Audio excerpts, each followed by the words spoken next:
Hey. Hi guys, it's the 5th of July, it's day 107 of our lockdown, and I've got green hair. No, today was, well, better than yesterday, but today was the day I needed my war paint. And then once having done my war paint, I realised my hair really needed a wash, so I was just like, chuck fake hair on top of it. So, yeah, this is literally my worst wig. It's quite shit in reality, but it doesn't look too bad on camera. But you know, fuck it. Literally, it's never going to get worn anywhere else, so might as well. I, by contrast, am not wearing a wig. You're wearing a different, delightful sausage t-shirt I today. am, yes. I had a different one on yesterday. I forgot, didn't realise I'd done that. But I am a fan of the delightful sausage, Me too. so you know I'm happy to endorse them t-shirt wise. But yeah, this is my natural hair. But I actually washed this hair. It doesn't need a wash because I washed it this afternoon, and even having washed it, it still sticks up like I've slept on it funny. It's too light because it's so short that it just goes whoop. Yep, I'm going wherever I feel like it. So. Not sure about that. I need to get a bit of weight back in it. I think you're probably going to have to run a bit of like wax or something through it just to actually style it if you want it to be in certain positions. When I was at school, I remember there's a kid who used wax in his hair. All the kids who used wax in their hair when they were at school, they all looked like they had really bad dandruff because they just have these little flakes of wax in it. Yeah, well maybe get like just a very light, because you don't need a heavy like gel or anything, but maybe just like a light cream or when it was longer, I used to like put some quite heavy duty hairspray on it just to kind of slick it back and keep it, but it's quite thick hair and it's quite unruly. It doesn't like to be tamed. I remember when because I actually had my hair cut about as short as yours at one point, and yeah, it just like, because it's so light, it just, if you sleep on it, like one half will be like sticking all funny, and because it's so light, it's like you press it down, it doesn't do anything. You kind of have to run a product through it. I might just wait for it to grow out. Yeah, you don't need your own product in it for the blog, do you? No. Just have tufty hair. Yeah, that's fine, isn't it? It's alright. I had a job interview or something, but... you planning on going for another job? No, particularly I'm just saying, like, that would be an occasion for which I would want to. Yeah, not have quite so tufty. But yeah, it doesn't look bad, it just looks kind of like it's spiky. It's fine. Weird, isn't it, how that could affect your chances of getting a job? Like, you'd be really good at... You'd have all the credentials for the job, you'd be really good at doing the things required of you in that job. You can answer all the questions and they might go, oh, not him, he's got tufty hair. Well, I sort of think this is the major failing with job interviews, because there are people I know, I'm actually one of them, who are really good at job interviews, but that doesn't necessarily mean they're really good at the job. I feel like that the same could be said of dating in some ways. Yeah, I'm quite good at job interviews. Like, I think I seem quite comfortable and chatty and confident, which I think is essentially one of the main skills to go for, is you don't seem too flustered, you seem quite assured of yourself, and really that gives the impression this person's capable, but it might just be that they're good at job interviews. Yeah, but their confidence might be entirely unfounded. Yeah, because it's sort of I've self-awareness is another quality that is useful in a job, like to know whether you need to kind of ask for some outside help or know sometimes actually being a bit too but egotistical and a bit too sure of yourself can be a bad thing. And those are hard characteristics to actually kind of put across in a job interview, aren't they? Self-awareness. I think you're right though, because actually it is the same skills that make you good at dating, and like I hate dating, which is a good thing I don't need to do it anymore, because I really like, and again, it's not even because I'm sort of worried about the other person liking me or not. It's usually that, like, oh god, like you've spent ages, because I'm of the internet dating age, as we've mentioned, and you'll spend sort of weeks sometimes sort of talking to someone, and as soon as you meet them you're like, nah, there's literally no chemistry here, and then you've just got to sit there and make polite conversation for like however long you have to get away with, and I just sort of like, yeah. How long is it so far? A year and a bit? But yeah, sort of guys who are good at dates as well doesn't mean that they're going to be good boyfriends at all. Like you need a guy who's like so very smooth and charming and sort of creating that sort of chemistry on a date might be a right wrong'un. And like being sort of seeming quite relaxed in that scenario probably comes across quite confident, quite good, but you might be relaxed because you don't really care because you're not looking to commit. Yeah. Maybe, oh yeah. You know, there's all sorts of things that. Yeah, God, that is an element of single life that I do not miss. Like dating, like that. There are people out there, and fair play to you if you are someone who can just enjoy the dating side of it, and just. I do know a few friends, not obviously not at the moment, but like would just be like no friends anymore, have you? no, who would like be dating, and they'll have like 2 or 3 different dates with different people over the course of a week, and then at the end of the week they decide whether or not they want to see any of those again. I can't do any of that shit. No, I'm putting all of my eggs in this basket because I sort of feel like a bit sort of disingenuous if I'm sort of talking to a lot of different people, and I don't know, which is perfectly allowed, but it just feels a bit, a bit like you play in the field a bit much. I'm not a player, like that's not my thing. I had a friend who said that he knew women at his office who line up more than one man to go on a date with, like to go for a drink with, in the course of an evening. Yeah, I know of people who do that. Well, it's very smart move, because if the first one was a waste of makeup, which is actually what quite a lot of my dates were, the second one might be a winner. And also if you sort of kind of plan for a short thing, because that's why coffee is quite a good first date, because you can just, if needs be, just have a coffee and bugger off. Like when you commit to sort of, oh, we'll go for a meal and then maybe we'll catch a film, you're like, yeah, but I could be 10 minutes into this date and just realise, nah. Or like literally, I've had one date where within the first 5 minutes he was really rude to one of the bar staff, so I'm immediately like, oh, this guy's a knob. But then you've still got to sort of politely, like, you're like, why are we wasting, like, but you can't just be like, see ya. I get that, but from the point of view of a man, well, point of view from me when I was single, like I wasn't getting loads of matches. I certainly wasn't able to line up.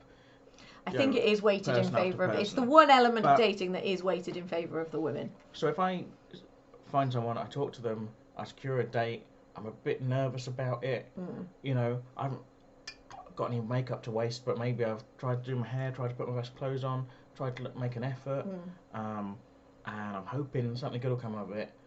And then to kind of think that person is just like going, oh, there's 3 tonight, and you're just one of 3 they're looking at this evening. No, I could never have done that, because I would have felt like I was like juggling too many balls, and I'll forget who said what in conversations, and oh no, that sounds way too stressful.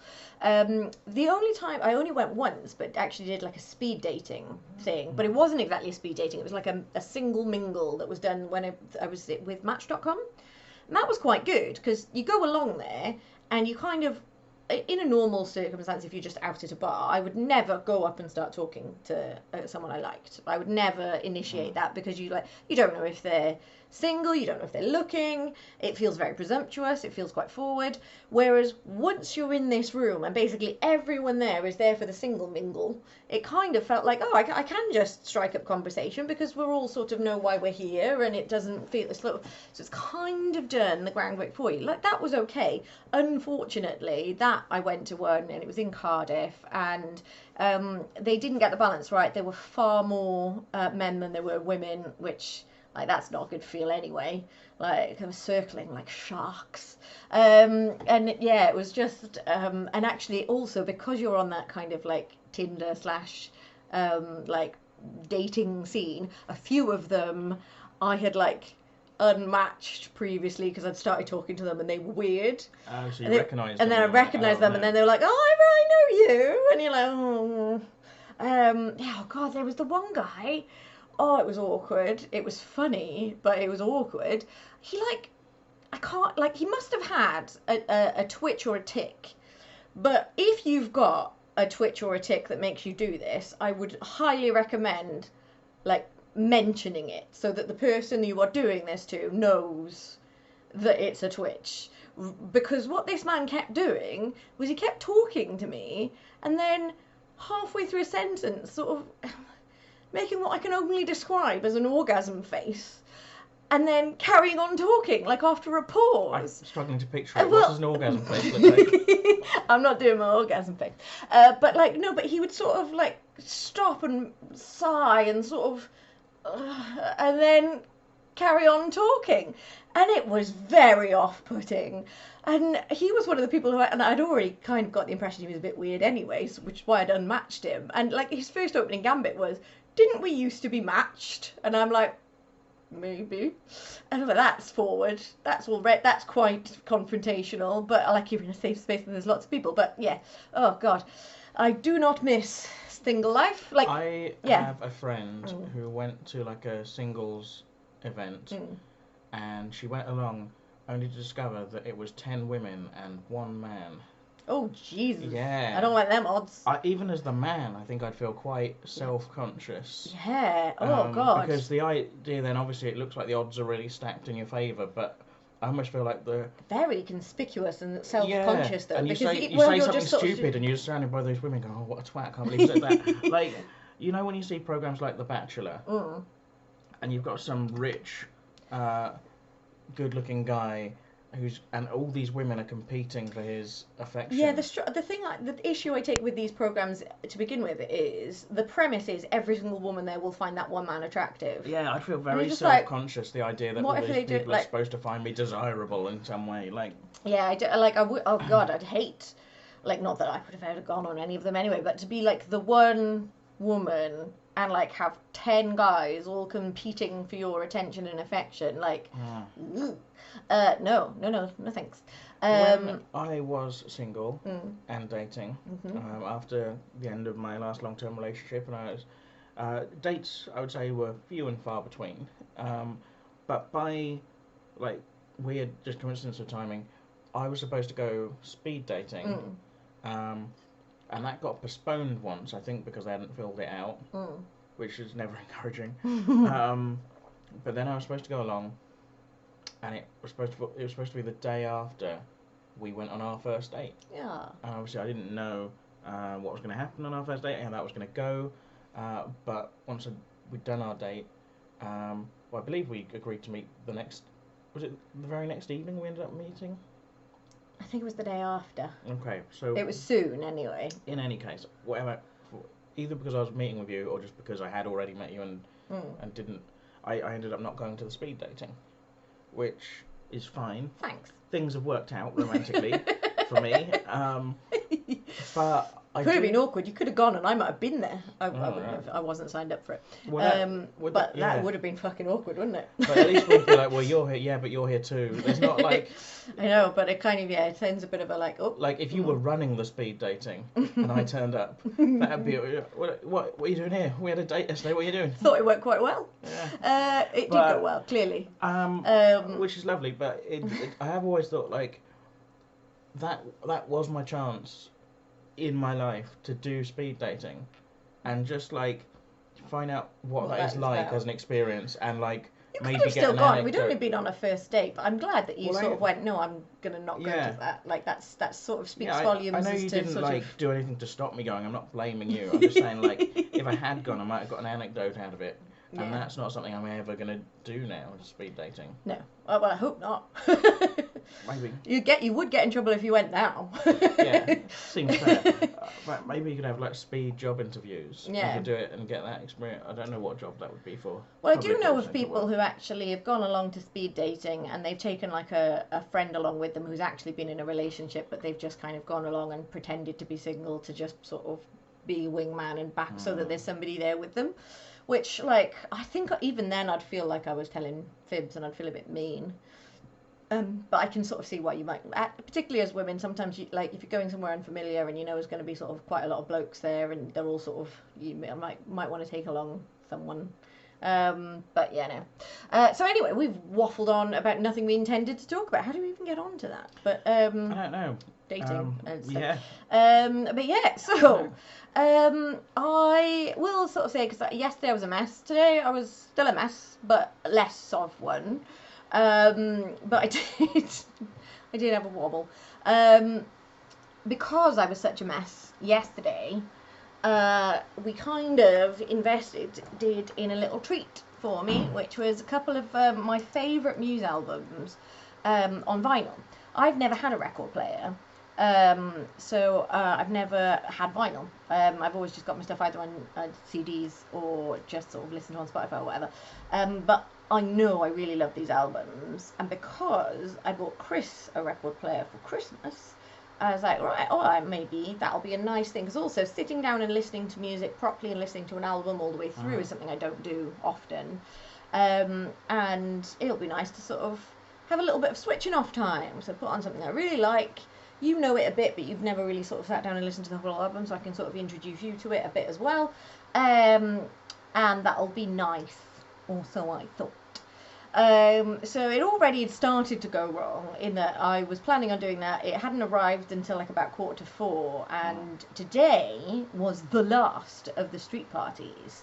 So we've mentioned on here before that there's a lady with a mobile disco. Well, today, somewhat inexplicably, there was a like club singer for 2 hours.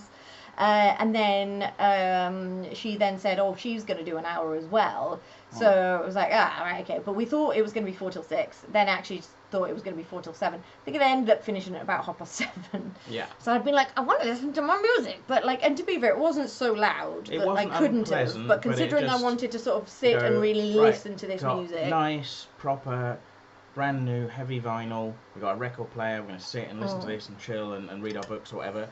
And so it was like, well, let's wait until the disco's over. Yeah. And then obviously, so we were just maybe a little more impatient than we otherwise would have been when that disco then dragged on past the time we were expecting it to finish. And we were like, oh, but we want to ring. So then eventually it did finish. And so cracked open the record. I got 2. I decided to go for, like, I love them both, but I thought, well, I'll go for my second favourite out of the 2. So I'll sort of, like, have the favourite one to look forward to, the best kind of thing.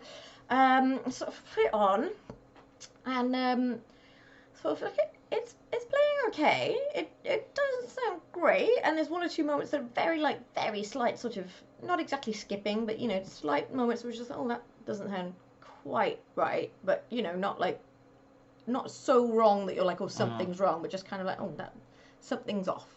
And then gradually, as it plays more, it skips more. And I'm like, oh, I look at it, and there's a few little bits of fur because it's our house. So I'm like, oh, it's just our house of fur.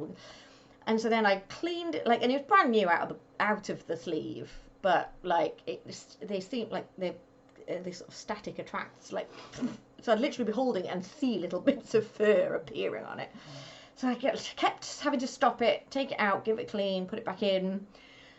And then it just kept happening, and then it kept happening when there wasn't anything on it, and so then it was like, oh, is there something on the needle? What's going on here? And I was getting more and more frustrated because I was just like, every time I'm like, oh yeah, this is, and then it just it's not good, and really frustrating. Turns out I bought a shitty record player, which this one has been too polite to criticise. Well, no, here's the thing about that is that I got the record player. Yeah. And I was playing my records on it, having a lovely time, listening to those when I got that at Christmas. And there was the occasional skip in the records and when I was playing them, but I put that down to the fact that my record collection, it's not a very expensive collection, but some of them are second-hand. I've owned all of them, even the ones I bought new. I bought like about 15 years ago now, probably. Well, and they've moved around houses, and they've sort of maybe been slightly and battered. Maybe not stored as carefully as they should have been, and so I just put that down to they're kind of slightly old, slightly under kind of loved and cared for records, and that's why the kind of skipping is occurring. I didn't realise there was any fault with the record player. Now, having done a bit of research, though, it seems like actually it's because I'm really annoyed because I did it wasn't a super expensive record player because neither of us have got big bucks to spend. But I did sort of go for getting a budget one. Looked at reviews for which one's the best one, and didn't go for the very cheapest. Sort of I needed somewhere that's sort of within the budget I could manage, but the best reviews. So I thought I'd done all of the right things. And essentially I did, and other people have done as well, and it's just either a slightly dodgy manufacturer who's just done slightly subpar stuff, or it's a faulty or whatever it is, but it's shit, from what I've been able to look up and find out, is basically there's been a big vinyl boom, and so a lot of people want record players, and that has resulted in kind of unscrupulous kind of manufacturers and retailers flooding the market with kind of cheap, sort of nice, not dirt cheap, but sort of nice looking, reasonable looking record players that you think are going to do the job, Because why wouldn't you? They're a product that's sold to do a thing you've bought in a shop. Why wouldn't you think it would perform the basic function of that item, right? And turns out basically record players, and we're both a bit naive about vinyl. You know, we grew up on kind of CDs and things. We don't know about records, but it turns out vinyl is one of those things. It's like, you know, well, we invested in a fridge freezer recently, and that wasn't cheap, but you know, we needed it, and it's hopefully going to last us a long time. Yeah. But there is like a kind of minimum below which you just go, well, I can't buy that fridge freezer, even though it is cheap, because there's a minimum of what is an acceptable price to pay for a fridge freezer, where you're going like there's something wrong there. That's suspicious. Why is that cheap? And it's seemingly record players are essentially the same, but we just didn't know that, you know. And now I've been doing a bit of research, and it turns out, and then you try and look out for what is an affordable one, and go, oh, that's quite expensive. Oh, and that doesn't even come with speakers inbuilt, so you have to buy separate. So it's turns out just record players are just a pricey kind of item, and the budget ones. There's a reason they're budget ones, but I was annoyed though, because I wonder if they've just given themselves like artificially inflated their own reviews, and they just, because I went on reviews, which I figure is always the best way to go. And clearly, those reviews are bullshit. Also, you just don't know, because we don't know vinyl. I think there's a sense in which I was almost like going, oh, well, a couple of skips and crackles or whatever. That's what you expect with vinyl, isn't it? It's like an old medium, but maybe that was again. Well, I expected like a little bit of crackling, but not like actual jumping and skipping, and I was just like, that's not right. That's not cool. And it's so basically that led to me having a meltdown. I found this article with like a couple of telltale signs for what you look for, like no-nos, and it's like, oh, okay, it's supposed to have a counterweight, and it shouldn't have one of those things. Okay, and it has, and it doesn't. Yeah.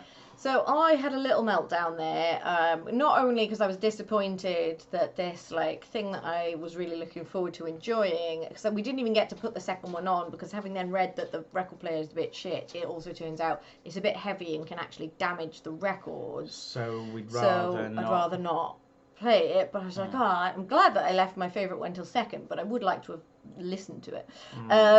But then also I was just absolutely like overcome with guilt for having got you a shit Christmas present, which I was quite pleased with. I thought it was such a good present. It's fine. It was thoughtful. I enjoyed sort of playing my records on it when I thought the faults were with the records and not the player, you know, so I did enjoy sitting and listening to my records, even though they were a bit skippy. And you know, and it's not the end of the world, but it's I don't mind. No, he was lovely about it, but I was like disappointed and frustrated. I think you were being a bit hard on yourself as well, because you were like a bit upset that the record you'd bought these. You had these new nice records.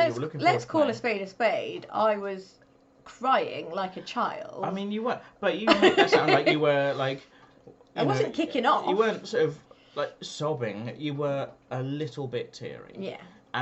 But the thing is, it's like we talked about it. You were already having a bit of a tough week. You were struggling with anxiety a bit. You had this thing that you were looking forward to. We've been looking forward to it all day. We'd had to put it off a little bit anyway. So it was kind of quite built up as like, finally, right, we can do this thing we've been looking forward to. And then it went right. I think anyone. Yeah, would it was just a bit of frustration, really. I think, but honestly, I think that's absolutely fair enough. But I've been trying to look into kind of going, is there an affordable record player to replace it, and the answer is no. They are not. No. They are not affordable items, as it turns out. We'll so wait. Maybe that's the thing we can invest in the future when the work comes back. Yeah. Who knows? Maybe if we're not in lockdown at Christmas, we can buy ourselves one together. Yeah. As a joint Christmas present to each other or something. I don't know. Maybe that's something we give a nudge to sort of family members to kind of chip in. Wedding present, guys. We have to actually get married for that to work, though. And get them to pay for the wedding. Make that the wedding present. Yeah, that would be better. We'll buy ourselves a record player if you pay for the wedding. Buy us a wedding for Christmas. That's a hell of a Christmas present, isn't it? Joint Christmas and birthday. Yep. Yeah. I don't know. Oh god. Yeah. So and the thing is, like, under normal circumstances, I would handle that, but I think just a bit fragile at the moment. Well, that's it, isn't it? Like, it's not. But then when you are acting like, because I was acting like a twat, fully acknowledge. I shouldn't be getting upset about that. No, I wasn't like kicking off with you or anything, but I was just sat there like teary, and I was just I feel like a spoilt brat who's going, I got a new toy and I can't play with it. I think you're being harsh on yourself, because, like, you know, it was something you've been looking forward to, and it ended up being a big disappointment. I think like in the run of things generally in life, you know, that if everything else is going to plan, then that is like a minor setback, and that's fine. But if you're having a tough time and this is the thing you've been looking forward to. This was the thing I was looking forward to. That was going to brighten my day. That's the context, and I think you need to give yourself a bit of a break. Thank you, Babs. But yeah, it's just sort of, I'm kind of explaining it just to sort of demonstrate how fucking bonkers life is at the moment. That, like, stuff like that can make or break your fucking day, and it's so. Like, it seems so petty, but it's like a bit of a, like I say, everybody is just on the edge of what they can handle. And so all it takes is something small to just tip you over.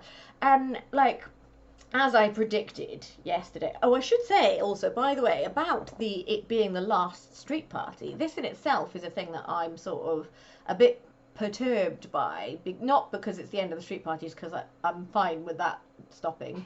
But what the way it was worded in it was, well, the kids are back in school now, most people are back in work, things are reopening, so it seems like lockdown is over, and so it's going to be the last one, so we're going to make a big one of it. Like, that's all fine, but I'm like, I don't think it is though, guys. Like, I really don't think we've broken the back of this yet. I think we're just reopening too soon. That in itself sort of like leans into my general sort of low level anxiety of, this is the attitude that most people have, is that this is almost over, which leads to complacency, and it leads to sort of being a bit less cautious than perhaps you'd want. And I said yesterday I was nervous to see what kind of scenes were coming out of England today. And, England, you did not disappoint. Like, what a bunch of twats. Bunch of twats. Like, and I'm sure it wasn't the case everywhere. But certainly some of the scenes, and I was looking at like one or two articles when I first got up, and I was like, no, Ellie, stop it. Because you're just going to have a repeat of yesterday. So I took myself away from it, but not before seeing some pictures, mainly out of Soho in London. Now, I used to work in Soho, so these were streets that I recognised, and I know how busy they normally are. And looking at them, and there has been like a bit of fuckery going along with pictures that have been used in the press of late, to try and sort of make it seem like people aren't social distancing, sort of, but actually, false perspective. These ones are taken from above, from like a balcony, looking down into the streets. You can see how close people are. There's pictures of people hugging and like all bunching into groups for selfies. I'm like, that is a big fucking household you've got there, guys, because there's about 20 of you. There's no fucking way you're all one household, you twats. And the thing is, like, particularly with Soho, they don't live in Soho. So they are people who live all over London, who have all travelled in by public transport and are all in a melting pot in one place, just as it's been announced that they think that the R rate is probably above 1 in London at the moment, which means that, the whole thing was it was supposed to be kept below 1, wasn't it? And if it didn't, and if it went back above 1, we would hold back, and we wouldn't plough ahead with reopening, and that was the whole thing Boris said in his sort of fucking fireside chat. Well, like, and even now he's saying, like, we will not hesitate to reinstall, that's not the right word, but reinstate, thank you, reinstate harsher measures if this is not handled sensibly. But I call bullshit on that. You shouldn't be opening the pubs. Of all the things that you could be opening, because you can't open beauty salons, or like so nail bars and health spas and things like that, which much more feasibly you would have one-on-one, and both of you could be wearing PPE. The people in the pubs aren't wearing PPE. So, like, somebody having their nails done, literally, you can hand sanitize first, they hand sanitize, they hold your nails, you wearing a mask, they're wearing a mask. That's much safer and stimulates the economy than opening pubs. I have to think that opening pubs is so that more people fucking catch it and so that we get through herd immunity quicker. Like, he wants us to just get back to normal by loads of us catching COVID now. I can't really see, because the pubs being the thing that you're allowed to open when you're not opening theatres, which you have assigned seats and you sit quietly and you could wear a mask. Like, why are pubs open if theatres can't? Why are pubs open if nail bars can't? Like, there's other things you could be doing to stimulate the economy, but you're choosing to get a bunch of people in the same small space and get them drunk. It's a bad idea. Really fucking bad idea, guys. I know people. I'm thinking of one. There's several I know. But I'm thinking of one guy in particular that I saw on his Facebook, and he owns a barber shop, and he's been kind of agonising over it, of kind of going, well, I need to reopen.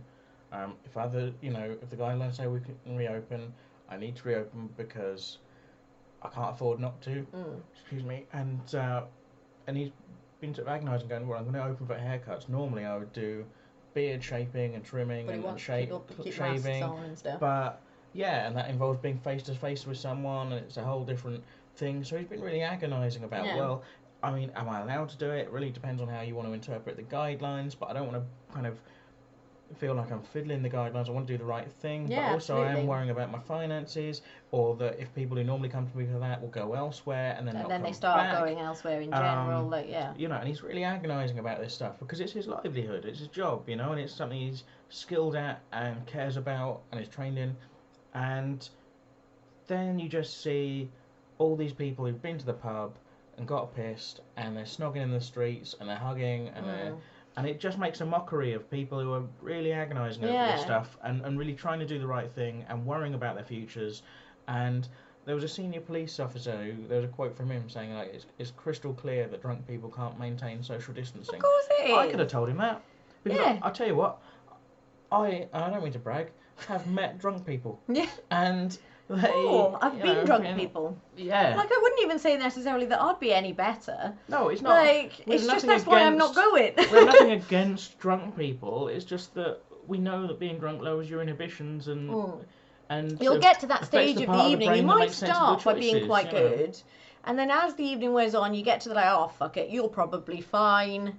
Like, or you see your friend. None of us are coughing. We're fine. We'd know if we had it. Yeah, like you just get more relaxed, and that's one of the reasons why people like drinking. But it's probably one of the reasons why encouraging public drinking should be one of the last things that we do. Well, and I say that, I know, that people who run pubs and bars are really struggling, but it's just not responsible. We're not having a go at anyone who's running the bars and no, they're trying their best, and actually they're in the position where they have to open whether or not they think it's a good idea, because now they won't be eligible for business interruption insurance. And similarly, we've got friends on Facebook who have been agonising over these things and don't know what to do for the best, and are worrying, given the guidelines, whether it's going to be economically viable anyway and how it's all going to work. By the looks of it, all the bars in Soho will have made good money yesterday and today.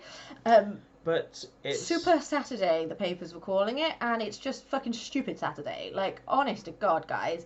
Hopefully that will settle. You're not going to see scenes like that every fucking day. But, it's just enough to make me really fucking anxious. And also angry, and it's just sort of feeding into this, people are on both ends of the spectrum as to how seriously they're taking this, and some people were taking it seriously to begin with but have started to relax. To be honest, we've probably got a little bit more relaxed as time's gone on, because we were pretty oh my god, what's the right thing to do to begin with, but I'm still pretty on edge about the whole fucking thing, as has been demonstrated by me having meltdowns over stupid things. Still wearing my mask when I go to the shop, which is not an irrational overreaction. It's just World Health Organization guidelines, So we're still doing all those things. We're not being super lax or anything, but we're a bit less tense about it than I guess we previously were. But obviously it doesn't help us feel any better when other people are behaving irresponsibly, and I'm sure there are those of you and then it just who sort of are makes you screening people with underlying health conditions, just going, thanks guys for being so fucking irresponsible. Yeah, because then you just feel well, if you're in a position where you are having to mingle and mix, it makes me more anxious. Like, like I say, I mentioned yesterday, we're going into England next week, all within the guidelines, but we're going to a cottage in Dorset. And I'm going to be like, we're all, like, anybody I'm passing in the street on the way in or out, like, I'm going to be thinking, like, were you at the pub on Saturday? Were you one of these twats? If I get called back into work, which in the coming weeks, yeah. and I have to get back on public transport, and I have to interact with patients and customers and colleagues, and I don't know who of them have been in the pub and drinking and snogging and hugging and dancing and just, Yeah. Now is not the time to be snogging strangers, guys. It's really not. A takeaways reopen. Takeaways never close. Oh, of course, yeah. We've been having takeaways. No, I guess I was just thinking of like when you go out and you're drunk, you.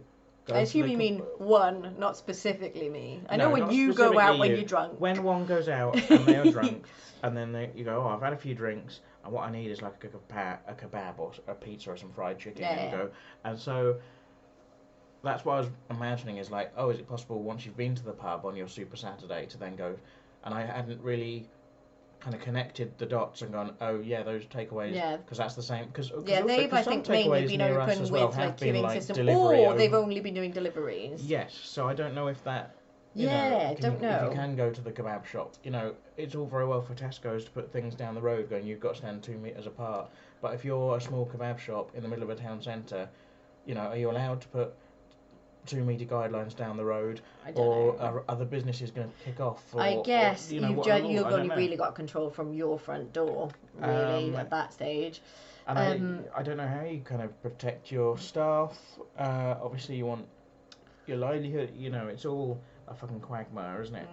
But still, Kanye West is running for president, so he'll fix it, I imagine. We've now entered the celebrity era of presidents. It's really weird. Guys, right, listen, honest to God. We've all seen Hamilton, but there's no need for rappers to be presidents. No, and of all the rappers as well, he seems one of the least stable. There's a school of thought, right, that, these kind of career politicians, that kind of study politics at university and they get into the parties and they, that's maybe not a good thing because all they know is politics. And they know how to play politics rather than actually and maybe it's good that there are people who've had some real world experience and actually then get into politics because they care about it rather than just a careerist thing. But Kanye West. Kanye West's real world experience of being a celebrity rapper, that's not the sort of experience that gives you a sort of feel for the life of the common man, is it? No. That is like, it cannot be anything other than an ego trip. But also, I quite understand if someone goes, well, if he can do it, I can do it. And to be honest, if Donald Trump can do it, anyone can do it. To be honest, most people could do a better job. When is the presidential election? Is it this November? Year?